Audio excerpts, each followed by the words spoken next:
Hey guys, welcome back once again in this chemistry class. और आ गए हैं हम केमिस्ट्री का एक और चैप्टर लेकर। इसका नाम है स्टडी ऑफ गैसियस लॉज। ठीक है, तो पहले इसके बारे में थोड़ी बातचीत कर लें, फिर पढ़ाई लिखाई का काम तो होता रहेगा। देखो, बेसिकली क्या है कि इस चैप्टर के बारे में ज़्यादा खबर 10th तक के बच्चों को नहीं होती। ठीक है ना, इतना इसके बारे में लोगों को जानकारी नहीं होती। और अगर ये चैप्टर फिजिक्स में भी रख दिया जाता तब भी बात बराबर ही थी, क्योंकि आप जब इसे पढ़ेंगे तो आप खुद देखेंगे कि फिजिक्स में इस तरह की चीज़ें आपने पढ़ी हैं। ठीक है ना, जैसे प्रेशर, टेम्परेचर, वॉल्यूम में आपस में किस तरह से चेंजेस आते हैं, तो ये चीज़ें हम लोग फिजिक्स में भी पढ़ते ही हैं कहीं ना कहीं।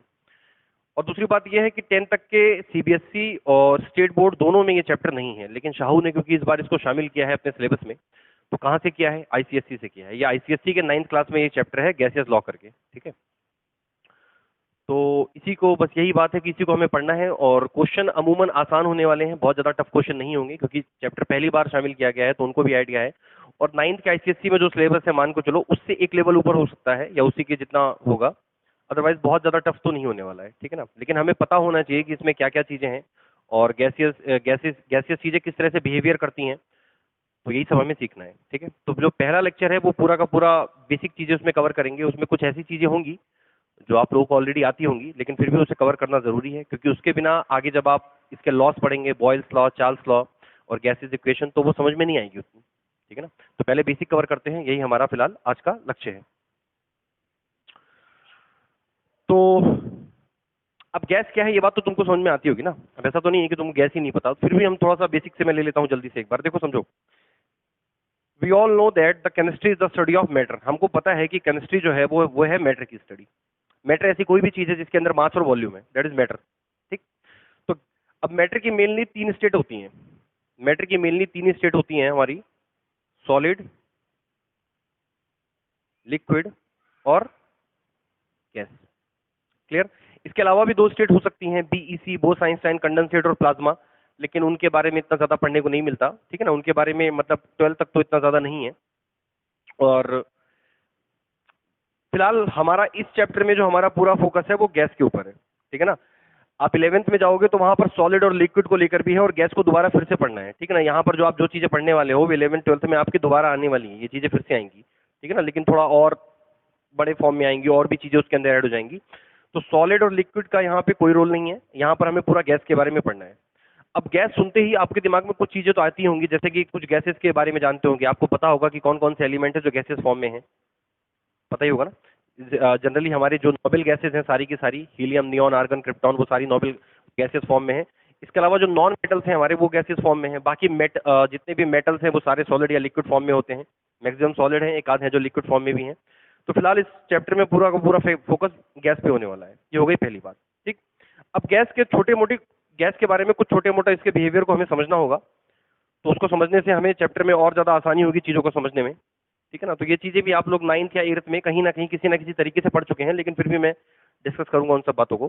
तो फिलहाल इस चैप्टर में हमारा जो मेन फोकस है वो गैस के ऊपर ही है। गैस क्या है? Gas is a state of matter. भाई, एक मैटर का स्टेट है, और जिसमें जनरली क्या होता है कि पार्टिकल के बीच की दूरी काफी ज्यादा होती है और फ्लो कर सकता है, इसका कोई वॉल्यूम नहीं होता और कोई शेप भी नहीं फिक्स होता। यही सब बातें तो होती हैं गैस के बारे में। ठीक है, तो उसी के बारे में छोटी मोटी बातें पढ़ते हैं। तो नेक्स्ट पढ़ेंगे हम लोग फिजिकल प्रॉपर्टीज ऑफ गैस। ठीक है, मैंने कहा कि ये बेसिक बातें हैं, तुम लोग को ऑलरेडी पता होंगी, लेकिन फिर भी पढ़ना जरूरी है यहाँ पे। तो फिजिकल प्रॉपर्टी ऑफ गैस में देखो क्या क्या चीजें हैं, हमको गैस के बारे में क्या क्या बातें हैं जो जनरली अमूमन लोगों को पता होती हैं। पहली बात यह है कि नाइदर फिक्स शेप, ना तो इसका शेप फिक्स है, neither fix shape nor fixed volume. ठीक है, गैस का आपको पता है कोई भी गैस है उसका ना तो कोई शेप फिक्स होता है और ना ही उसकी वॉल्यूम फिक्स होती है। गैस को आप जैसे कंटेनर में रखेंगे, यानी कि जिस बर्तन में रखेंगे वो उसी शेप में आ जाएगा, है कि नहीं भाई? गैस के पार्टिकल उड़ते रहते हैं, इधर उधर कोलाइड करते रहते हैं, इधर उधर घूमते रहते हैं, है ना। और उसके बाद वो जैसे कंटेनर में रहेंगे उसी कंटेनर के अंदर उसी शेप में आ जाएंगे। और अगर मान लो कंटेनर से बाहर निकाल दिया तो फिर वो बाहर रैंडमली घूमने, मतलब कोई भी शेप में आ सकते हैं। आपने देखा बादलों का कोई शेप होता है क्या? बादल हर बार नई नई शेप में बनते हुए दिखेंगे। तो इसी तरह से गैस का भी कोई शेप नहीं होता, वो अलग अलग शेप में हो सकता है। क्लियर? और वॉल्यूम भी फिक्स नहीं होता। वॉल्यूम कहने का मतलब ये है, वॉल्यूम क्या है? कोई भी चीज जितना स्पेस ऑक्यूपाई करती है, जितनी जगह घेरती है, दैट इज कॉल्ड वॉल्यूम। तो अब जब कोई चीज फिक्स ही नहीं है कि वो कितनी दूर में रहेगी, हाँ अगर अगर आपने मान लो इसको किसी बर्तन में रखा है, किसी कंटेनर में रखा है, तो वॉल्यूम फिक्स है। जो उस बर्तन का वॉल्यूम है, जो उस कंटेनर का वॉल्यूम है, वही गैस का वॉल्यूम है अगर बर्तन में है तो। लेकिन अगर बर्तन से बाहर फ्री है तो कोई वॉल्यूम फिक्स नहीं है भाई, वो जितनी दूर तक जाएगा उतना ज्यादा वॉल्यूम ऑक्यूपाई करेगा, करेगा ना, ऐसे ही होता है। ठीक है, अगला है डेंसिटी। आपको पता है डेंसिटी क्या होती है भाई? डेंसिटी मतलब कोई चीज कितनी ज्यादा सघन है, कोई चीज कितनी ज्यादा घनी है, ठीक है ना। इसका फॉर्मूला भी पढ़ा होगा, मास पर वॉल्यूम, ठीक है ना। इकाई क्षेत्रफल में जितना मास होता है वही उसका डेंसिटी होती है, ठीक है ना, ऐसे कुछ होता है। तो डी बराबर है m/v, इस तरह का फॉर्मूला भी होता है उसका, लेकिन फिलहाल हमको वहां तक नहीं जाना है। डेंसिटी की बात किया जाए तो डेंसिटी कैसी है? गैस की डेंसिटी बहुत लो है, वेरी लो डेंसिटी, डेंसिटी बहुत लो है भाई, तभी तो हाईली कंप्रेसिबल है। डेंसिटी बहुत कम है, पार्टिकल बहुत दूर दूर है, पार्टिकल के बीच में गैप बहुत ज्यादा है, तो डेंसिटी लो है। तीसरा पॉइंट, कंप्रेसिबिलिटी भी एक नेचर होता है किसी चीज का। कंप्रेसिबिलिटी समझते हो? किसी चीज को कंप्रेस करना यानी कि किसी चीज के ऊपर प्रेशर अप्लाई करना। जैसे आप मान लो, जैसे दो चीजें मान लो ले लो सॉलिड, एक आप कोई वुडन, देखो ये यहाँ पर रखा हुआ है डस्टर, इससे भी काम चल जाएगा, ठीक है। अब ये पूरा का पूरा सॉलिड मटेरियल है, ठीक है, लेकिन तुमको अगर आइडिया लग रहा होगा, ये जो इसका येलो वाला पार्ट है ये प्लास्टिक है पूरा, और ये जो इसका स्पंज वाला पार्ट है ब्लैक वाला, ये स्पंज है, ठीक है ना। और आपको पता है कि इन दोनों के अंदर कंप्रेसिबिलिटी किसमें है? देखो दोनों है, दोनों सॉलिड है, कहने को तो दोनों सॉलिड है, लेकिन अगर आप इस प्लास्टिक वाले मटेरियल को दबाओगे, इसको अगर आप कंप्रेस करोगे तो ये कंप्रेस नहीं होगा, क्योंकि इसके अंदर कंप्रेसिबिलिटी उतनी नहीं है। लेकिन जो स्पंज वाला पार्ट है, जो फोम होता है, आपने फोम भी देखा होगा, उसको दबाओगे तो वो कंप्रेस हो जाता है। तो ये एक प्रॉपर्टी है उसकी, कंप्रेसिबिलिटी। तो वही बात है कि ऊपर वाले पार्ट को देखो दबाया जाए तो ये कंप्रेस हो रहा है, लेकिन प्लास्टिक वाला मटेरियल कंप्रेस नहीं होगा। तो इसी प्रकार अगर देखा जाए तो गैस में कंप्रेसिबिलिटी सबसे हाई होती है, गैस के पार्टिकल्स, क्योंकि भाई पार्टिकल के बीच में दूरी है यार, पार्टिकल के बीच में दूरी है तो कंप्रेस हो जाएंगे, जब दूरी ही नहीं है तो फिर कंप्रेस कैसे होंगे? तो हाईली कंप्रेसिबल, ये भी पता होना चाहिए कि हाईली कंप्रेसिबल होते हैं, ठीक है। देखो मैं बाकी चैप्टर्स को मैंने बहुत जल्दी जल्दी करके पढ़ाया है, क्योंकि वो आप लोगों ने ऑलरेडी पढ़ रखा था, लेकिन इस चैप्टर को ऐसे ही पढ़ाने का मूड है क्योंकि कि आप लोगों ने इसको पढ़ा नहीं है, तो काफी सारे लोग इसमें कंफ्यूज रहेंगे, तो इसलिए अच्छे से हो जाए ज्यादा अच्छा है। हाईली कंप्रेसिबल, ठीक है ना, कंप्रेसिबिलिटी बहुत हाई होती है, जितना भी चाहो कंप्रेस कर लो। अगला है एक्सपेंडेबिलिटी, कोई चीज कितनी दूर तक जाती है। अब आपको पता है कि गैस के पार्टिकल रुकने वाले तो है नहीं, अगर उनको खुला छोड़ दिया जाए तो वो अपने आप घूम फिर के काफी दूर तक जा सकते हैं।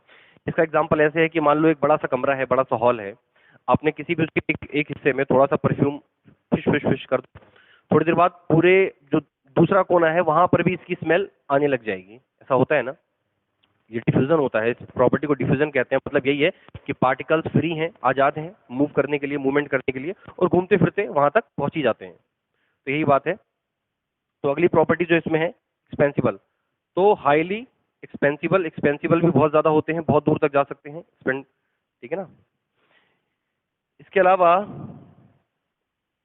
रिजिड बिल्कुल नहीं होते, नॉन रिजिड, रिजिड समझते हो ना, सख्त, जो सख्त होती है कोई चीज, तो रिजिड बिल्कुल भी नहीं होते। गैस कंप्रेसिबल होते हैं। देखो हाईली कंप्रेसिबिलिटी की वजह से ही आपको पता है कि एलपीजी और सीएनजी जैसी चीज हमें मिलती है ना। एलपीजी क्या है? पेट्रोलियम गैस, लिक्विफाइड किया गया है क्योंकि हाई प्रेशर में किया गया, सिलेंडर के अंदर का प्रेशर काफी हाई होता है, इसलिए जो अंदर गैस भरी है वो लिक्विड के फॉर्म में है। इसी प्रकार सीएनजी नेचुरल गैस, जिसका मेन कंपोनेंट मीथेन है, कंप्रेस किया गया है, उस पर प्रेशर डाल के उसको कंप्रेस किया गया है ताकि वो लिक्विड फॉर्म में आ जाए। देखो गैस को लिक्विड फॉर्म में चेंज क्यों किया गया? इसलिए ताकि सिलेंडर में ज्यादा से ज्यादा गैस भरी जा सके। अगर आप उसको गैस के फॉर्म में भरोगे तो उसमें कितनी गैस आ पाएगी? देखा है हम गुब्बारे को, बलून को इतना बड़ा फुला के इतना बड़ा कर देते हैं, लेकिन फिर भी वो कितना हल्का होता है, क्योंकि वो गैस के फॉर्म में है। अगर तुम उसमें पानी भर दो और पानी भर के तुम उसको इतना ही बड़ा कर दो तो सोचो उसका वेट कितना ज्यादा हो जाएगा। तो यही बात है, कंप्रेस क्यों किया गया है? क्योंकि ज्यादा से ज्यादा गैस भरी जा सके, यही है फंडा। तो नॉन रिजिड है, रिजिड बिल्कुल भी नहीं होते। और फ्लूइडिटी, अगर फ्लूइडिटी की बात किया जाए, फ्लूइडिटी फ्लूइडिटी समझते हो? मतलब कोई चीज कितना फ्लो कर सकती है। तो आपको पता है सॉलिड, लिक्विड और गैस में सबसे ज्यादा अगर फ्लूइडिटी है तो वो गैस में है। गैस को फ्लूइडिटी मतलब फ्लो कराने की जरूरत ही नहीं है, वो अपने आप ही फ्लो हो जाता है। लिक्विड में ये है कि लिक्विड को फ्लो कराने के लिए कुछ ना कुछ प्रेशर उसमें करना पड़ेगा, या तो उसको इंक्लाइन डिक्लाइन उसमें डालना पड़ेगा कि कम से कम ऊपर से नीचे आने का मिले, या आपको पानी को फेंको तो वो फ्लो करेगा। सॉलिड में तो फ्लूइडिटी बिल्कुल नहीं होती, ठीक है। तो हाईली फ्लूइड, फ्लूइडिटी बहुत ही ज्यादा हाई है। तो ये तो हो गई कुछ बेसिक छोटी मोटी बातें जो कि हमको पता होनी चाहिए चैप्टर को पढ़ने से पहले, ठीक है। तो ये बेसिक बातें हैं जो गैस के बारे में, इनमें से मैक्सिमम पॉइंट्स आप लोगों को ऑलरेडी शायद पता होंगे। इसके बाद आगे देखो और क्या क्या चीजें हो सकती हैं इसमें।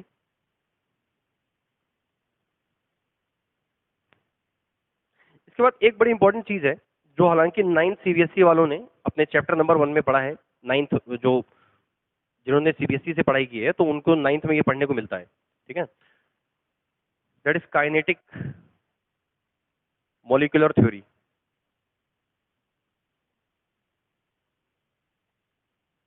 Kinetic molecular theory of gas, ठीक है ना। नाम बड़ा खतरनाक सा है, काइनेटिक मॉलिक्यूलर थ्योरी, लग रहा है जैसे पता नहीं क्या चीज है, लेकिन कुछ नहीं है, बहुत सिंपल सी बात है, कुछ भी ऐसा कुछ खास नहीं है इसके अंदर, बहुत सिंपल सिंपल से कुछ पॉइंट्स हैं, ठीक है ना। ये जो आप लोगों ने अभी जो पढ़े हैं, बस ये मान के चलो जो अभी आपने प्रॉपर्टीज पढ़ी हैं उन्हीं प्रॉपर्टीज का एक तरह से एक्सप्लेनेशन है ये, समझ गया ना, उन्हीं प्रॉपर्टीज का एक्सप्लेनेशन है। आपने प्रॉपर्टी पढ़ी है कि कंप्रेसिबल है तो वो रीजन बताएगा कि कंप्रेसिबल क्यों है, समझ रहे हो ना। बस इसी तरह की चीजें हैं इसमें। तो इसमें क्या क्या चीजें हो सकती हैं काइनेटिक मॉलिक्यूलर थ्योरी में। सबसे पहले देखो, all matter are made up of very small particle, तो गैसेस भी स्मॉल पार्टिकल से मिलकर बना है। तो ये पॉइंट तो वैसे ऐड करने की जरूरत नहीं है, लेकिन फिर भी मैं लिख दे रहा हूं, made up of very small tiny particles, बहुत ही छोटे छोटे टाइनी पार्टिकल से मिलके ये बना है क्या, गैस। वैसे तो कोई भी चीज बहुत छोटे छोटे पार्टिकल से मिलकर बनी है, जिसको हम लोग एटम या मॉलिक्यूल कहते हैं, इसे तो पढ़ा ही होगा आप लोगों ने, ठीक है। Made up of very small tiny particle, clear. दूसरी बात देखो, समझो, अब जैसे मान लो ये कंटेनर है, इस कंटेनर के अंदर गैस भरी है। आपको पता है गैस के पार्टिकल के बीच में दूरी बहुत ज्यादा होती है, तो इस तरह से गैस भरी हुई है, ये गैस के मान लो मॉलिक्यूल्स हैं, तो बीच में दूरी है ज्यादा कि नहीं है ना। इसी दूरी को हम बोलते हैं इंटरमॉलिक्यूलर स्पेस। किसी भी मैटर के जो पार्टिकल, जो छोटे छोटे पार्टिकल हैं एटम या मॉलिक्यूल, उनके बीच की जो दूरी होती है उसको बोलते हैं इंटरमॉलिक्यूलर स्पेस। अब बताओ, सॉलिड लिक्विड गैस में सबसे ज्यादा इंटरमॉलिक्यूलर स्पेस किस में है, यानी कि बीच में पार्टिकल के बीच में स्पेस सबसे ज्यादा किस में है, जाहिर से है गैस में। तो हाई इंटर मॉलिक्यूलर स्पेस, यानी कि गैस में पार्टिकल के बीच में जो इंटरमॉलिक्यूलर स्पेस है वो काफी हाई है, अंडरस्टैंड, ठीक है, हाई इंटरमॉलिक्यूलर स्पेस। तो समझ में आ गया, पार्टिकल के बीच में जो, मॉलिक्यूल्स के बीच में जो स्पेस होता है उसी को बोलते हैं इंटरमॉलिक्यूलर स्पेस। तो गैसेस में सबसे ज्यादा हाई है, ठीक है। इंटरमॉलिक्यूलर स्पेस भी कह सकते हैं या इंटरमॉलिक्यूलर डिस्टेंस भी कह सकते हैं, दोनों बातें हैं, सेम ही है, उसमें कुछ फर्क नहीं है, पार्टिकल्स के बीच में डिस्टेंस, ठीक। इसके बाद एक चीज और समझो, किसी भी, ये आप लोगों ने पढ़ाई होगा, अब तक 10th में आ गए हो तो ये तो बात तो पढ़ी होगी कभी ना कभी तो, कि किसी भी मैटर के जो पार्टिकल होते हैं, चाहे एटम कह लो या मॉलिक्यूल कह लो, किसी भी मैटर के पार्टिकल आपस में एक दूसरे को अट्रैक्ट भी करते हैं, आपस में एक दूसरे को अट्रैक्ट भी करते हैं, एक दूसरे के पास आते हैं, टकराते हैं और दूर जाते हैं। गैसेस में ये चीज बहुत ज्यादा देखने को मिलती है, लिक्विड में थोड़ी कम है और सॉलिड में ना के बराबर, क्योंकि सॉलिड में पार्टिकल्स ऑलरेडी इतने ज्यादा पास हैं, इतने कंडेंस हैं कि उनको बहुत ज्यादा स्पेस मिल नहीं पाता कोलाइड करने के लिए। लेकिन गैसेस में क्योंकि दूरी बहुत ज्यादा है, भाई दो पार्टिकल है मान लो दूर दूर है, इस तरह से मान लो दूर दूर है ये सारे के सारे, आपस में अट्रैक्शन है, आपस में एक दूसरे के पास में आएंगे, टकराएंगे, इधर भागेंगे, फिर टकराएंगे, इधर भागेंगे, तो कुल मिला के रैंडम इधर से उधर घूमते रहेंगे। और इसी मोशन को हम ब्राउनियन मोशन भी कहते हैं, अगर आप लोगों ने पढ़ा हो इसके, जो ब्राउनियन मोशन है तो वो यही तो है कि जो रैंडमली जो चाल होती है कहीं से किसी भी पार्टिकल की इधर उधर कहीं भी, कोई उसकी फिक्स डायरेक्शन नहीं है, किसी पार्टिकल की फिक्स है क्या कि वो ऐसे ऐसे ऐसे ऐसे ही जाएगा या वो ऐसे ऐसे जाएगा, भाई वो इधर जाएगा, जहां उसका मन होगा वहां जाएगा, कुछ फिक्स नहीं है, ठीक है। तो हाँ, तो फिर मैं ये पॉइंट बता रहा था कि इनके बीच में अट्रैक्शन भी होता है। तो बताओ, फोर्स ऑफ अट्रैक्शन, गैस के पार्टिकल में फोर्स ऑफ अट्रैक्शन हाई होगा या लो होगा। तो समझना एक बात, इंटरमॉलिक्यूलर स्पेस हाई है, यानी कि दूरियां ज्यादा हैं। दूरियां ज्यादा क्यों हैं, क्योंकि फोर्स ऑफ अट्रैक्शन कम है। भाई फोर्स ऑफ अट्रैक्शन ज्यादा होता तो वो पास में होते कि नहीं होते, क्लियर। तो फोर्स ऑफ अट्रैक्शन, तो inter molecular force of attraction is low. तो इंटरमॉलिक्यूलर फोर्स ऑफ अट्रैक्शन है वो काफी लो है, ठीक है। इसके बाद एक पॉइंट और है, आपको ये भी पता होगा कि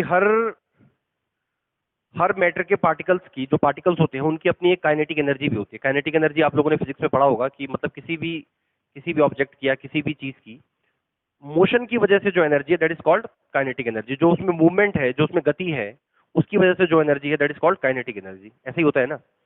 तो कुछ समझो, जितना ज्यादा मूवमेंट होगा, जितना ज्यादा स्पीड होगी, काइनेटिक एनर्जी भी उतनी ज्यादा होगी, होगी कि नहीं होगी। तो सॉलिड, लिक्विड, गैस, और अगर हम तीनों को देखा जाए तो किसके पार्टिकल में मूवमेंट सबसे ज्यादा है? गैस के। सॉलिड में सबसे कम है। तो भाई जिसके पार्टिकल में मूवमेंट ज्यादा है तो उसकी काइनेटिक एनर्जी भी ज्यादा होगी। होगी कि नहीं होगी? तो ये पॉइंट भी आ गया कि हाई काइनेटिक एनर्जी भी इनकी बहुत ज्यादा हाई है। क्लियर? अब एक बात और समझ लो, काइनेटिक एनर्जी आपको पता होगा कि टेम्परेचर और काइनेटिक एनर्जी के बीच में क्या रिलेशन है? Directly proportional to kinetic energy. भाई किसी चीज का टेम्परेचर बढ़ाओगे तो एनर्जी मिलेगी, तो एनर्जी मिलेगी तो मोशन भी ज्यादा होगा, और मोशन ज्यादा होगा तो काइनेटिक एनर्जी भी ज्यादा होगी। क्लियर? इसके अलावा एक दो पॉइंट और समझ लो, ये तो बेसिक बातें हैं। देखो मैं वही कहता हूं कि इस चैप्टर में ना कॉमन सेंस सबसे बड़ी चीज है। बहुत ज्यादा तुम्हें फंडे पढ़ने की जरूरत नहीं है। बॉयल्स लॉ, चार्ल्स लॉ, ये सब कॉमन सेंस है यार, इसमें कुछ भी ऐसा नहीं है, ये सब कॉमन सेंस के ऊपर चलता है। समझे ना? इसको कोई रटने वटने वाली बात नहीं है। बस इसमें तुम्हें एक ही चीज रटने लायक लगेगी कि कांस्टेंट क्या चीज है। वो भी रटने लायक नहीं है असल में। बस यही ध्यान रखना है कि कांस्टेंट क्या है। बॉयल्स लॉ में कांस्टेंट क्या रहने वाला है, चार्ल्स लॉ में कांस्टेंट क्या रहने वाला है, इसके अलावा कुछ भी नहीं। बाकी सब कॉमन सेंस है। कॉमन सेंस से समझ में आएगी चीजें। इसीलिए कह रहा हूँ कि पहले गैस के नेचर को समझो, बाद में चीजें अपने आप समझ में आ जाएंगी। तो इसके बाद कुछ बातें हैं, जैसे मान लो, अगर मान लो कोई गैसियस चीज है, सपोज करो कि मान लो ये है, इसके अंदर गैस भरी हुई है, ठीक है ना, इस तरह से गैस के पार्टिकल दूर दूर हैं। अब मुझे बताओ, अगर इस पे प्रेशर अप्लाई करोगे तो पार्टिकल के बीच की दूरी बढ़ जाएगी या कम हो जाएगी, या कोई चेंज आएगा ही नहीं? भाई आप इस पे प्रेशर लगा रहे हो तो इनके बीच में स्पेस है, तो ये सब पास पास आ जाएंगे, ये सारे के सारे ऐसे बिल्कुल पास पास में आ जाएंगे। तो अप्लाई प्रेशर, अगर प्रेशर अप्लाई किया,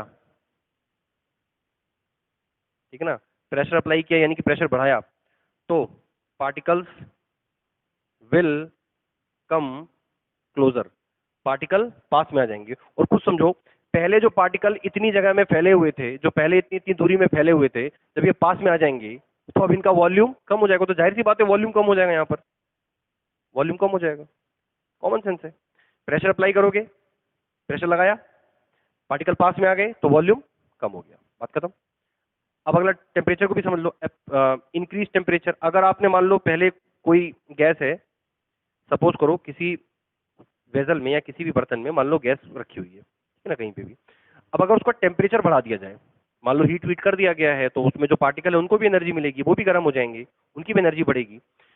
अब टेम्परेचर बढ़ेगा तो काइनेटिक एनर्जी भी बढ़ेगी, और जब काइनेटिक एनर्जी बढ़ेगी तो यानी कि मोशन बढ़ रहा है उनका। तो कुछ समझो, जब टेम्परेचर इंक्रीज करेगा तो पार्टिकल पास में आएंगे या दूर जाएंगे? भाई एनर्जी बढ़ गई है। अब एनर्जी बढ़ गई है, अब एनर्जी बढ़ गई है तो फिर दूर तक जाएंगे ज्यादा, यानी कि अब इनकी गाड़ी में ज्यादा फ्यूल है, ज्यादा पेट्रोल भरा है इनके पास, ये दूर तक जाएंगे। तो वही बात है कि टेम्परेचर बढ़ाया तो डिस्टेंस, पार्टिकल का डिस्टेंस भी इंक्रीज होगा। और अगर डिस्टेंस इंक्रीज हो रहा है, जो पहले जो पार्टिकल मान के चलो जो पहले इतने में थे, आपने टेम्परेचर बढ़ाया, अब अगर मान लो ये बंद कंटेनर में नहीं है तो ये दूर तक जाएंगे, बिल्कुल जाएंगे, दूर दूर तक जाएंगे, तो वॉल्यूम भी बढ़ेगा, तो वॉल्यूम भी बढ़ जाएगा। समझे? बस इन्हीं कॉमन सेंस के अंदर चार्ल्स और बॉयल्स लॉ लगभग लगभग हो चुका है। जो लास्ट ये दो पॉइंट हैं, ये उन दो लॉ को कवर करते हैं। क्लियर? तो वही बात है कि चैप्टर पूरा कॉमन सेंस के ऊपर है, इसमें बहुत ज्यादा ऐसा शूशा वाली कोई चीज ही नहीं है। ठीक है? इसके बाद हम कुछ और बेसिक टर्म्स हल्के फुल्के और हैं जो कुछ उनको भी पढ़ लेते हैं, ताकि होल्ड रहे हमारी। देखो ये जो नोट्स मैं बना रहा हूँ, ये जो मैं यहाँ लिखवा रहा हूँ, ये आपको लिखने चाहिए और इसको आपको ध्यान भी रखना चाहिए, याद भी करनी चाहिए। ठीक है ना? ये बहुत छोटी छोटी बातें हैं, लेकिन क्वेश्चन कभी कभी इतना बेसिक होता है कि हम उसमें इतना हाई फाई दिमाग लगा देते हैं और एंड में नतीजा कुछ नहीं निकलता। ठीक है? तो थोड़ा आराम से पढ़ोगे, समझ में आ जाएंगी चीजें। अगली एक प्रॉपर्टी होती है जो गैसेस में पाई जाती है, जिसको बोलते हैं हम डिफ्यूजन। जो अभी थोड़ी देर पहले मैंने आपको एग्जांपल दिया था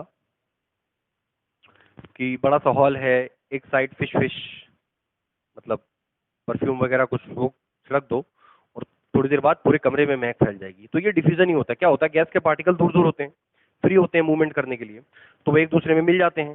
भाई मान लो जैसे सपोज करो ये कमरा है, अब इस कमरे के अंदर ऑलरेडी गैस है, भाई एयर है ना इसके अंदर, तो गैस के पार्टिकल हैं ऑलरेडी इसके अंदर, नाइट्रोजन ऑक्सीजन जो भी पार्टिकल हैं सारे के सारे ऑलरेडी हैं।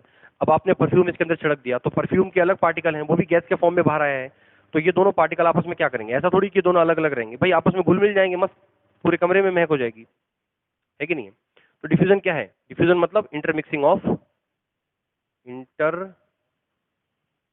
Of gaseous particles.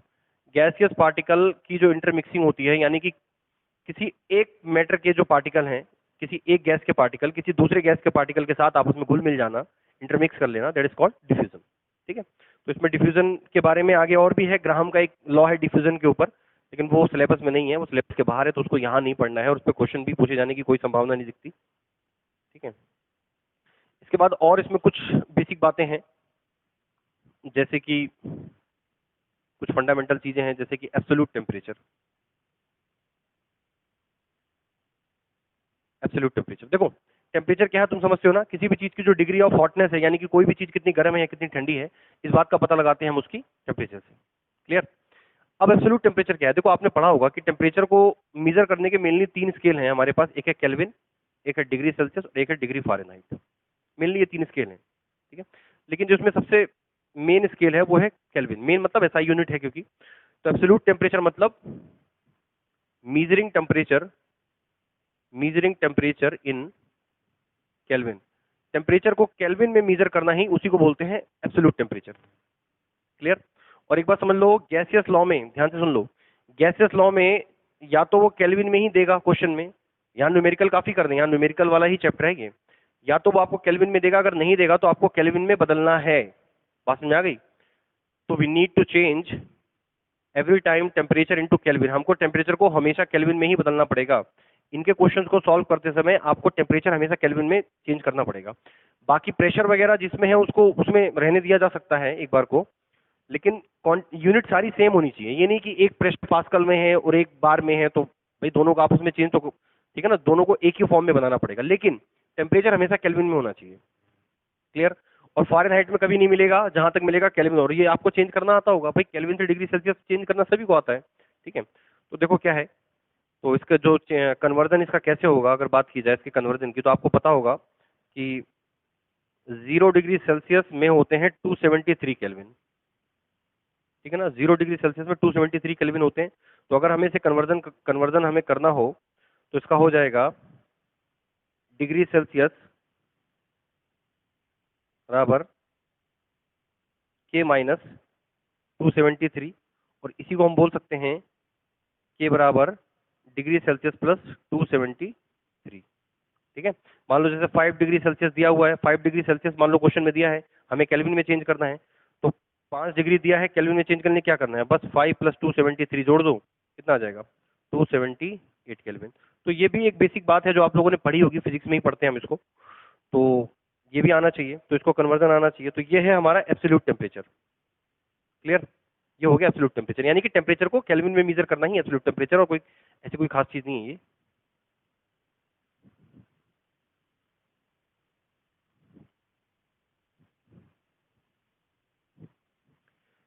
Okay, so next अगला है, अब एब्सोल्यूट टेम्परेचर के बाद एक टेम्परेचर होता है जिसको बोलते हैं absolute zero. Absolute zero, absolute zero, देखो क्या है एब्सोल्यूट जीरो। आपको पता है कि केल्विन, आपको अगर पता है तो अच्छी बात है, नहीं पता तो बता दो, केल्विन कभी निगेटिव में नहीं होता, समझ रहे हो ना। डिग्री सेल्सियस निगेटिव में हो सकता है, -100 degree Celsius, -200 degree Celsius, -250 degree Celsius हो सकता है।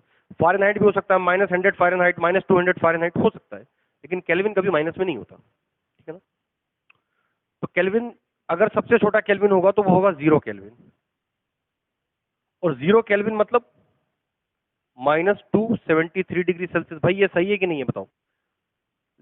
डिग्री सेल्सियस माइनस में हो सकता है, लेकिन केल्विन कभी माइनस में नहीं होगा, तो यानी कि 0 केल्विन, तो यही जो 0 केल्विन होता है इसी को बोलते हैं एब्सोल्यूट जीरो। ध्यान रखना, ये क्वेश्चन भी पूछा गया है, एब्सोल्यूट जीरो मतलब कितना, 0 केल्विन, 0 डिग्री सेल्सियस, या -273 केल्विन, या -273 डिग्री सेल्सियस। तो देखो ये भी सही है, ये भी सही है। एब्सोल्यूट जीरो का मतलब, अब एब्सोल्यूट जीरो होता क्या है जरा इसको सुन लो। देखो पहली बात, ये एक हाइपोथेटिकल टेम्परेचर है, हाइपोथेटिकल, एक हाइपोथेटिकल टेम्परेचर है। कहने का मतलब ये है कि रियल में ऐसा नहीं होता, रियल में तो इस तरह की चीज देखने को नहीं मिलती, बस लैब में इसको किया जा सकता है, बनाया जा सकता है। रियलिटी में ये चीज देखने को नहीं मिलती इतनी ज्यादा, लैब में बन जाती है लेकिन। ठीक है ना, तो क्या है कि, हाँ, तो एब्सोल्यूट जीरो क्या है, ऐसा हाइपोथेटिकल टेम्परेचर जहां पर, अब समझना ये बात, अभी हमने थोड़ी देर पहले पढ़ा है कि किसी भी मैटर के जो पार्टिकल होते हैं उनमें मतलब मोशन भी होता है, वो थोड़ा बहुत घूमते फिरते भी रहते हैं। जो जिनके पास स्पेस है वो ज़्यादा चलेंगे, जिनके पास स्पेस कम है वो कम चलेंगे, और जो मान लो बहुत क्लोजली पैक्ड है जैसे सॉलिड में, तो वो अपनी जगह पे ही वाइब्रेट करते रहेंगे, लेकिन कुछ ना कुछ तो होगा उनमें, ठीक है ना। और इसी वजह से उनमें अपना वॉल्यूम भी होता है। तो एक ऐसा टेम्परेचर समझना, एक ऐसा हाइपोथेटिकल, आप समझो कि टेम्परेचर बहुत ज़्यादा है या लो है, ये बहुत लो है भाई, -273 डिग्री सेल्सियस, बहुत लो है, बहुत कम है, 0 केल्विन, यानी कि ये सबसे छोटा टेम्परेचर है, इससे ज़्यादा कम टेम्परेचर हम मानते हैं कि नहीं होता। और ये भी हाइपोथेटिकल है, ये भी रियल में है, मतलब ऐसे देखने को नहीं मिलता बाहर कहीं, लेकिन लैब में क्रिएट किया जा सकता है। तो ऐसा हाइपोथेटिकल टेम्परेचर जहां पर पार्टिकल्स का मूवमेंट, यानी पार्टिकल्स जो चल फिर रहे हैं, पार्टिकल्स का मूवमेंट सीज हो जाता है। सीज यानी कि बिल्कुल बंद, पार्टिकल मूव करना ही बंद कर देते हैं। अब कुछ सोचो, पार्टिकल मूव करते क्यों हैं? क्योंकि उनके पास एनर्जी है, एनर्जी है ना। और अगर आप किसी चीज को ठंडा करोगे तो उसकी एनर्जी कहीं ना कहीं कम हो जाएगी भाई। किसी चीज को हीट करोगे तो एनर्जी बढ़ जाएगी, हीट अगर उससे निकाल दोगे, कम कर दोगे तो एनर्जी कम हो जाएगी। तो वही बात है कि पार्टिकल का मूवमेंट है वो इतना टेम्परेचर लो कर दिया गया है कि पार्टिकल का मूवमेंट ही बंद हो गया है। और लगभग इसी टेम्परेचर पे कोई चीज बोस आइंस्टाइन कंडेंसेट फॉर्म में आ जाती है, ये भी बोलते हैं, ठीक है ना। ये भी कॉन्सेप्ट आपस में जुड़ा हुआ है। अगर बीसी के बारे में समझोगे तो -273 यानी कि परम शून्य ताप, एब्सोल्यूट जीरो के आसपास अगर कोई चीज है इतना टेम्परेचर पे, तो वो चीज बीईसी फॉर्म में ही है। हम उसको सॉलिड लिक्विड गैस प्लाज्मा नहीं बोलेंगे, उसको बीईसी ही बोलते हैं। खैर समझो, एब्सोल्यूट जीरो क्या है? ऐसा हाइपोथेटिकल टेम्परेचर, ऐसा लो टेम्परेचर जहां पर किसी भी पार्टिकल्स का मूवमेंट सीज हो जाए, यानी कि बिल्कुल बंद हो जाए, और उसका वॉल्यूम भी जीरो हो जाए। ऐसा होता है क्या? कभी किसी चीज का वॉल्यूम जीरो हो सकता है क्या? ऐसा होता तो नहीं है, लेकिन तो मैंने कहा ना, इसीलिए हाइपोथेटिकल चीज है ये थोड़ी सी। तो एब्सोल्यूट जीरो टेम्परेचर क्या है? यानी कि 0 केल्विन, यानी कि -273 डिग्री सेल्सियस। ये दोनों याद रखो क्या होता है। और ऐसा टेम्परेचर है जहां पर पार्टिकल्स का मूवमेंट बिल्कुल ही बंद हो गया है, पार्टिकल्स ने मूव करना बंद कर दिया है, इसी वजह से वॉल्यूम भी उसका जीरो ही मान लिया है। और ये थोड़ा हाइपोथेटिकल कॉन्सेप्ट है, रियल में ऐसी चीज नहीं देखने को मिलती,